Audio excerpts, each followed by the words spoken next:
नमस्कार दोस्तों। दुनिया भर में बातें चल रही हैं। खुद कई अर्थशास्त्री भारत के भी यही कह रहे हैं कि भारत अगला चाइना बनने वाला है। लेकिन एक स्टडी के मुताबिक, एक रिसर्च के मुताबिक, जो बड़े बड़े विद्वान हैं, जो एक्सपर्ट हैं, जो इकोनॉमी के इंटरनेशनल एक्सपर्ट हैं, उन्होंने जब स्टडी की तो पता चला कि भारत दूसरा चाइना नहीं बनने वाला है। जब महामारी आई तो बहुत सारी परेशानियां आई। दुनिया भर के देश चीन को कोसने लगे और उस वक्त व्यापार बंद करने के बारे में सोचने लगे। फिर चीन के अंदर ये जो खुद महामारी की पॉलिसी इतनी स्ट्रिक्ट कर दी गई कि जो दूसरे देश की कंपनियां थीं उन्हें चीन में बिजनेस करना मुश्किल लगने लगा और बहुत सी कंपनियां चीन से भागने लगी। उसके बाद लोगों ने ये प्रेडिक्ट करना शुरू कर दिया, ये भविष्यवाणियां करना शुरू कर दी कि जो कंपनियां चीन से भाग रही हैं, जो कंपनी चीन से आ रही है, वो अब आकर भारत में बस जाएगी। और जो चाइना का मैन्युफैक्चरिंग हब है, जो टैग उसके नाम है, जो मेडल उसके नाम है कि दुनिया की फैक्ट्री है चाइना, उस टैग को भारत छीन लेगा। भारत में आ जाएंगी सारी फैक्ट्रीज और उसके बाद दूसरा चाइना बन जाएगा भारत। लेकिन ये जो प्रेडिक्शंस की गई थी ये पूरी तरीके से गलत है दोस्तों, क्योंकि भारत चीन जैसा बन ही नहीं सकता। भारत चीन से बेहद बड़ा बनने वाला है। जी हाँ दोस्तों, चीन ने एक दो जगह ऐसी गलती कर दी है जिसकी वजह से उसका खेल उलट पलट हो गया है।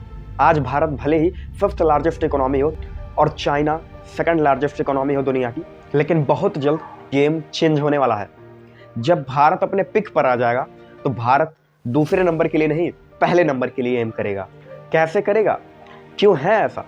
और भारत चीन जैसा नहीं, भारत भारत जैसा बनेगा, जैसा प्राचीन काल में था, जो चीन से भी बड़ा था, अखंड भारत। ये जानने के लिए इस वीडियो को पहले धड़ाधड़ शेयर कीजिए और सब्सक्राइब बटन को हिट कर दीजिएगा।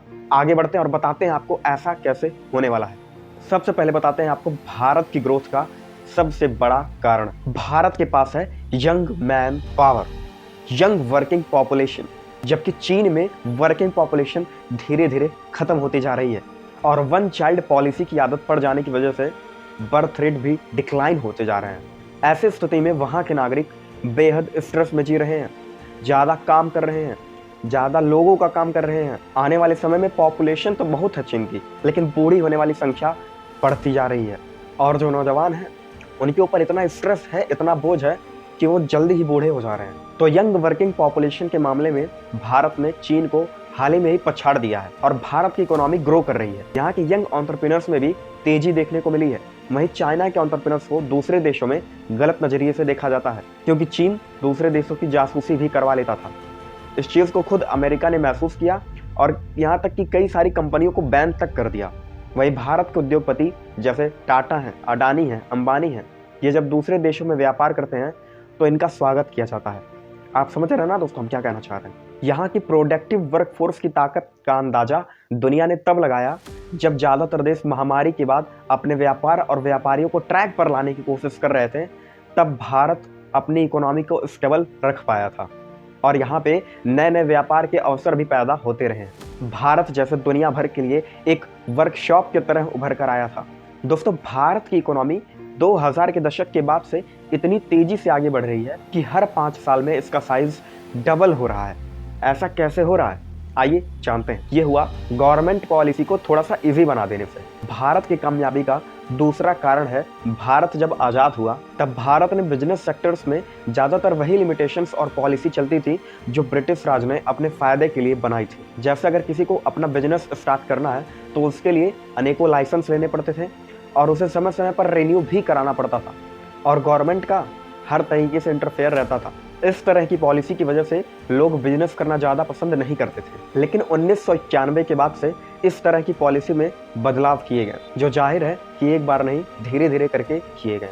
अब अगर किसी भारतीय को अपना खुद का बिजनेस स्टार्ट करना है तो उसके लिए काफ़ी आसान हो गया है। एक समय था जब भारत में बिजनेस करने के लिए कंपनी को लगभग 80 लाइसेंस लेने पड़ते थे, लेकिन पिछले 3 दशकों में लाइसेंस राज बेहद कम हो गया है और इसका फ़ायदा भारत की इकोनॉमी को हुआ है। आज दूसरी कंट्री भारत के कंज्यूमर्स को टारगेट करने के लिए भारत के साथ व्यापार करना चाहती है, बिकॉज यहाँ पॉपुलेशन बड़ा है तो बाजार तो बड़ा होगा ही। इसी चक्कर में आती हैं बाहर की कंपनियाँ। और भी कई कारण हैं, जैसे भारत दुनिया की 2nd largest English speaking country है, तो भला क्यों वो भारत में बिजनेस नहीं करना चाहेंगे? दुनिया के 2nd largest English speaking country होने की वजह से यहाँ मल्टीनेशनल कंपनी को अलग से नेवर से स्पीकर हायर नहीं करने पड़ते। भारत पहले ज़्यादातर सामान चाइना से इंपोर्ट करता था क्योंकि भारत की जनसंख्या को चाहिए था सस्ता। चीन सस्ता तो बना कर दे रहा था लेकिन टिकाऊ नहीं। अब भारत को सस्ता तो चाहिए था लेकिन टिकाऊ ही। जब भारत ने चाइनीज प्रोडक्ट को बाइकआउट करना शुरू कर दिया तो नए व्यापारियों को रास्ता मिल गया। उन्होंने अपना सबसे पहला उद्देश्य सामान की क्वालिटी को बनाया और देखते ही देखते भारत अच्छी क्वालिटी का सामान सस्ते में बनाने में सफल रहा, जिसकी वजह से दुनिया भारत को भी एक मैन्युफैक्चरिंग हब के रूप में देखने लगी। और भारत में दुनिया की सबसे बड़ी ऑयल रिफाइनरी है और भारत में ही दुनिया की सबसे बड़ी ज्वेलरी इंडस्ट्री भी है। भारत फिलहाल चीन से पीछे जरूर है, लेकिन भारत जिस स्पीड से आगे बढ़ रहा है वो चीन से भी बड़ा राष्ट्र बनने वाला है। चीन की कॉपी नहीं, उसका कारण भारत का डेवलपमेंट भी है और चाइना का बिगड़ता हुआ पॉपुलेशन बैलेंस भी। क्या लगता है आपको? नीचे कमेंट सेक्शन में लिखकर जरूर बताइएगा और ये सवाल अपने मित्रों से पूछने के लिए इस वीडियो को शेयर कीजिए व्हाट्सएप पर, यूट्यूब पर, फेसबुक पर। कल फिर मिलते हैं एक विचार उत्तेजक वीडियो में। तब तक के लिए इस वीडियो में बने रहने के लिए दिल से धन्यवाद।